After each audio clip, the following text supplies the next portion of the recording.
مسلمانوں پہ ظلم ہوا، فلسطین میں آگ لگی اور پورے فلسطین کی گلیاں خون سے بھر گئیں، ایک دن کے اندر 70,000 مسلمان قتل ہوا۔ گھوڑوں سے سڑکوں پہ چلا نہیں جاتا تھا، گھوڑے پھسلتے تھے، اتنا خون تھا، اور کچی سڑکیں تھی، اتنا خون تھا، پہلے کچی زمین نے خون پیا، پھر خون اس سے باہر آیا، پھر بھی اتنا سخت 70,000 آدمی قتل ہوا۔ صلاح الدین ایوبی کون تھے؟ میرے غوث اعظم جیلانی کے مدرسے کے طالب علم تھے۔ جامعہ نظامیہ مدرسہ، یہ مدرسے ہیں جنہوں نے دین کے مجاہد پیدا کیے، مدارس ہیں جنہوں نے دین کے مجاہد پیدا کر کے پوری دنیا کے اندر پھیلائے ہیں۔ مدارس کے اندر دہشت گردی آئی، میں اختلاف نہیں کرتا، لیکن ابھی بھی مدرسے ہیں جن مدرسوں سے رسول اللہ کے دین کا سچا درس دیا جاتا ہے، امن، پیار اور محبت کی فضا کو عام کیا جاتا ہے وہ مدارس، اور انشاءاللہ قیامت کی صبح تک وہ مدرسے قائم رہیں گے۔ صلاح الدین ایوبی مدرسے کے طالب علم ہے، مدرسے کا، لیکن مدرسہ اس کا تھا جو ساتھ درویش بھی تھا، جو ساتھ اللہ رسول کے احکامات محبت کے ساتھ پھیلانے والے غوث اعظم جیلانی کا مدرسہ تھا، اس مدرسے کا پڑھنے والا طالب علم۔ دیکھیں نا، علم دین شہید کون تھا؟ نعتیں پڑھنے والا تھا نا، ختم دلانے والا تھا۔ عامر چیمہ شہید کون تھا؟ نعتیں پڑھنے والا تھا نا۔ یہ نعتیں وہ چیز ہوتی ہے جو دلوں کے اندر اثر پیدا کر دیتی ہے، جو نبی پاک کی محبت کو پروان چڑھاتی ہے، اور یہی چراغ جلے گا تو روشنی ہوگی۔ صلاح الدین ایوبی اکیلا اپنے دوستوں سے کہنے لگا مسلمانوں کی مدد چند سالوں میں نکلو، مدد کریں۔ انہوں نے کہا تیرے نکلنے سے کیا ہوگا؟ کہنے لگا میں نے نہیں نکلنا، میرے اللہ نے میری مدد کرنی ہے، میرے اللہ نے میری اٹھ باندھ کمر، کیا ڈرتا ہے پھر دیکھ خدا کیا کرتا ہے، فرمایا مجھے نکلنے دے، اللہ میری مدد کرے گا۔ تھوڑا تھوڑا کر کے فوج جمع کی، کوشش کی۔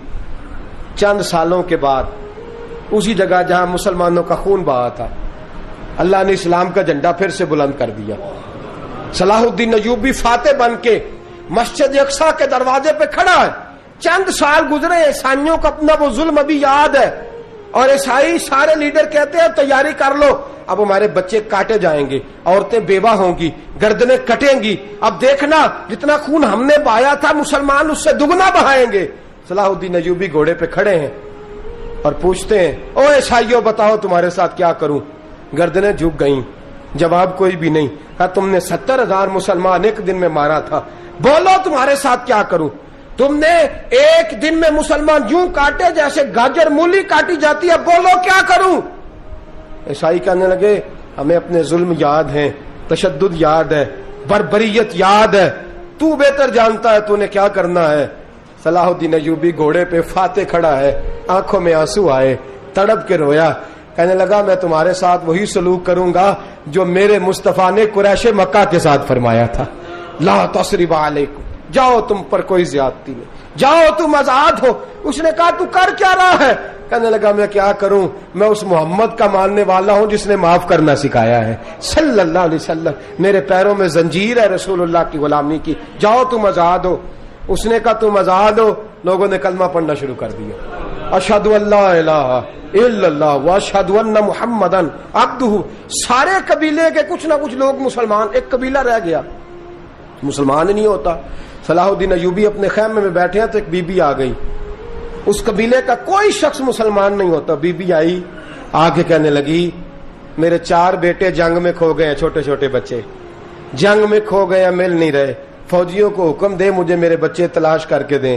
صلاح الدین ایوبی نے جھٹ پٹ سر پہ امامہ باندھا، نیزہ پکڑا، سینے بند باندھا، اپنے جبے کو سمیٹا اور باہر۔ کہنے لگی تو کدھر جا رہا ہے؟ کہنے لگا میں خود تیرے بچے تلاش کر کے دوں گا۔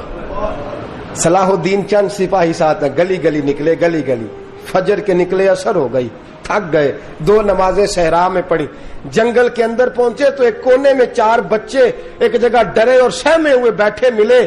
صلاح الدین ایوبی اٹھا کے لائے، ماں کو کہنے لگے تیرے بچے ہیں، نکلا اس لیے تھا کہ میرے نبی نے فرمایا بچے جدا ہوں تو ماں کو درد بڑا ہوتا ہے، اور میرے رسول نے فرمایا تھا جب جنگ کرنے جاؤ تو کھیت برباد نہ کرنا، فصلیں تباہ نہ کرنا، بچوں کو ماں سے جدا نہ کرنا۔ فرمایا میں سوچ رہا تھا تیرے بچے کہیں میری وجہ سے جدا ہو گئے تو مصطفیٰ کو جواب کیا دینا۔ فرمایا تیرے بچے ڈھونڈ کے لایا ہوں۔ بچے ماں کے پاس آنے لگے تو ماں نے بڑے بیٹے کے منہ پہ تھپڑ مارا، کہتا اماں کیا ہوا؟ کہنے لگی تو نے سنا نہیں کہ دشمن کے بچوں کی اتنی حفاظت کرتا ہے، میرے پاس نہ جا، اس کے قدموں میں بیٹھ جا۔ جس نبی کے غلام اتنے سچے ہیں وہ نبی کتنا سچا ہوگا، جس نبی کے نوکر اتنے کھڑے ہیں وہ نبی کتنا کھڑا ہوگا۔ جا کے کلمہ پڑھ لے میرے دوست، یہ اسلام ہے، اس نے غیروں کا درد بھی اپنے سینے میں رکھا ہے۔